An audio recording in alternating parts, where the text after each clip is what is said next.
पति पत्नी की प्रेम कहानी। जब भी मैं ऑफिस से घर आता तो घर वाले मुझसे कहते कि तुम्हारी पत्नी घर का कोई काम नहीं करती और भी शिकायतें करने लगते। मुझे भी ऐसा ही लगने लगा था, तो मैं भी पत्नी को ताने मारने लगा कि आखिर तुम करती क्या हो। सारा दिन कपड़े बर्तन घर की साफ सफाई तो काम वाली कर जाती है, बस लेटी ही रहती हो। एक दिन रोज रोज की बातों और शिकायतों से परेशान होकर मैंने अपनी पत्नी से 4 महीने का बच्चा छीन लिया और उसे मायके छोड़ आया। पत्नी के मायके जाने के बाद की मेरी पहली रात। मेरे पास कोई मुझे अपनी शरारतों से हंसाने वाला नहीं था। मेरा बेटा जरूर था, जिसे मैंने अभी अभी फीडर देकर सुला दिया था। दूध पिलाने से लेकर बच्चे को सुलाने तक मुझे क्या क्या करना पड़ा, मैं उसका विवरण करना चाहता हूँ। मैं उठा और रसोई घर गया, फीडर को धोकर चूल्हे पर पानी चढ़ाया और फीडर को उबाला। पाउडर का दूध बनाने के लिए पानी को थोड़ा सा गर्म किया हुआ, उसमें पाउडर डाला, तब कहीं जाकर एक फीडर तैयार हुआ। दूध पिलाने के बाद मैं अपने बेटे को कंधे से लगाकर थपकी लगाता रहा ताकि उसका दूध हजम हो जाए। फिर पैम्पर बदलने के लिए उसको लिटा दिया तो पता चला कि बच्चे ने पैखाना किया है। उसे बाथरूम में ले जाकर साफ करके आया तो बच्चे ने दूध की उल्टी कर दी। मैंने जल्दी से उसको साफ किया और उसको फिर से डायपर पहना दिया और उसको झूला कर सुलाने लगा। अपने लिए दूध गर्म करके उसे ठंडा होने के लिए फ्रिज में रख दिया। वह होती तो मिल्क शेक बनाकर मेरे हाथ में दे देती। सोचने लगा कि अब इतने सारे झमेले में कौन पड़ेगा, अभी रोटी पका कर खा लूँगा, लेकिन अभी तो आटा भी गूँथना पड़ेगा। सालन पका हुआ था, बस उसे प्याली में डालकर ओवन में गर्म ही करना था। सोचा खाने से पहले ब्रेड पर बिखरा हुआ सारा सामान उठा लूं।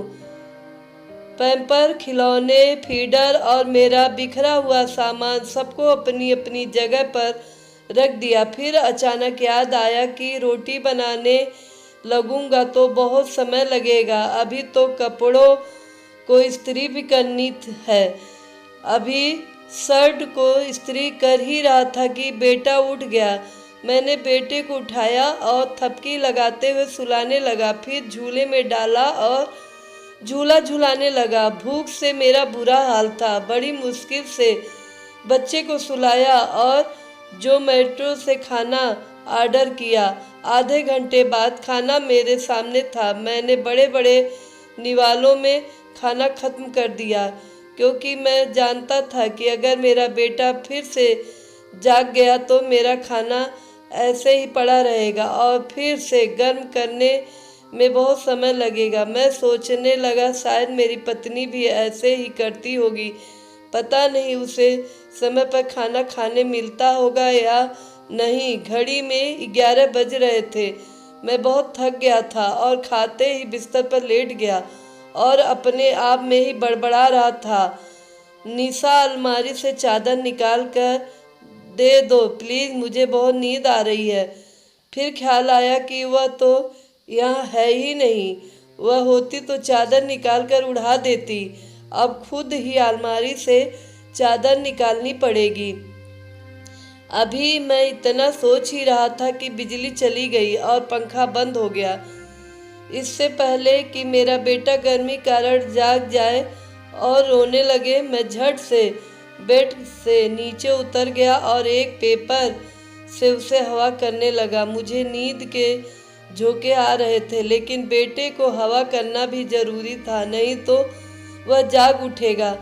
1 बजे बिजली आई और मैं तुरंत ही सो गया। 2 बजे बेटे की रोने की आवाज़ से मेरी आँख खुली। अचानक गहरी नींद से जागने पर मेरे सर में दर्द होने लगा। उसे भूख लगी थी।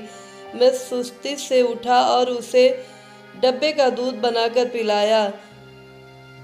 2:30 के करीब बेटा सो गया और मैं भी।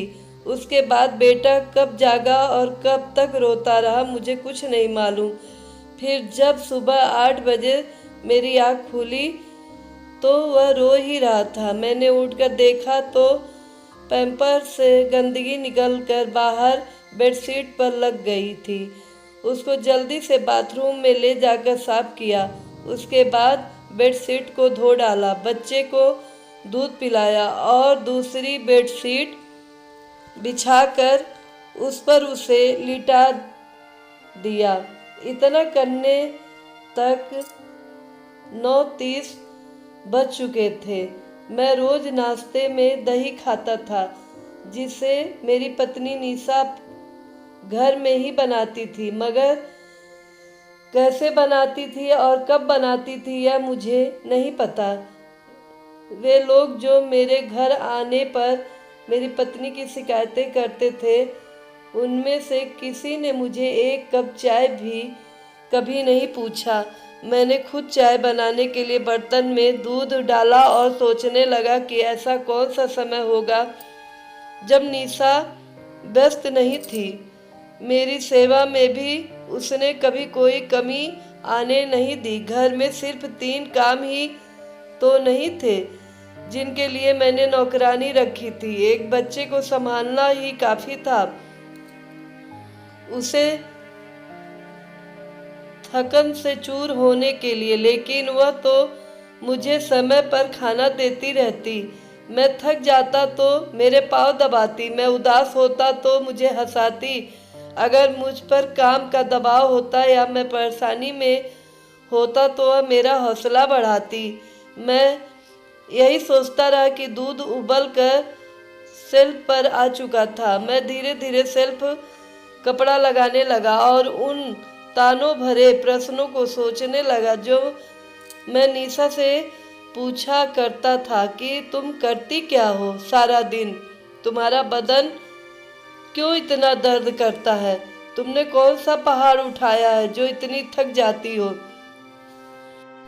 मेरे ताने सुनकर वह करवट लेती और शायद आंसू बहाती, पर मैं जालिम इंसान ने उसकी परवाह ही नहीं की और फिर थोड़ी देर बाद खुद ही करवट बदल कर मुस्कुरा कर मेरा चेहरा अपनी ओर करती और मुझसे कहती आई लव यू।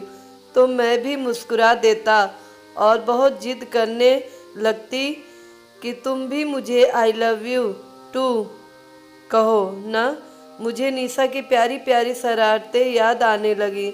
सुबह के 10 बज गए थे और नींद पूरी न होने के कारण मैंने ऑफिस से छुट्टी ले ली थी और वह सब लोग अपने अपने कमरों में बैठे थे जो मुझे कल ही कह रहे थे कि तुम्हारी पत्नी घर का कोई काम नहीं करती। चाय नाश्ता पूछना तो दूर की बात, और मैं भी किन की बातों में आकर अपनी प्यारी पत्नी को अपने से दूर कर दिया। मैं सोचने लगा कि अगर पति पत्नी में कोई गलतफहमी हो जाए या कोई झगड़ा हो जाए तो उन्हें खुद को ही सुलझाना चाहिए, ना कि किसी और की बात सुननी चाहिए।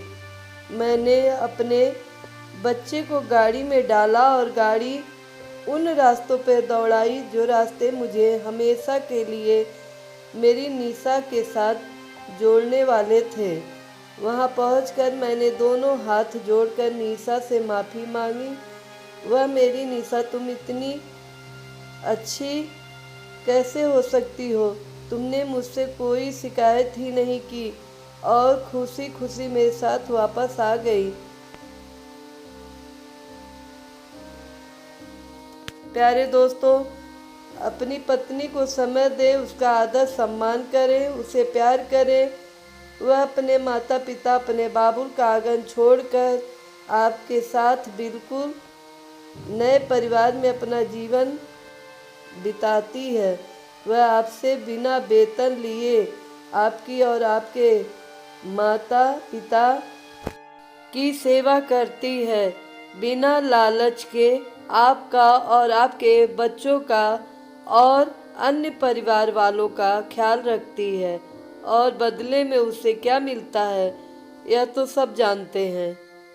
मित्रों, अगर आप सबको कहानी पसंद आई हो तो लाइक कीजिएगा, कमेंट कीजिएगा, ज़्यादा से ज़्यादा शेयर कीजिएगा और हमारे चैनल को सब्सक्राइब कीजिएगा। साथ में बेल आइकन बटन को प्रेस कीजिएगा ताकि हमारे नए कहानियों का नोटिफिकेशन आप तक सबसे पहले पहुँचे। धन्यवाद।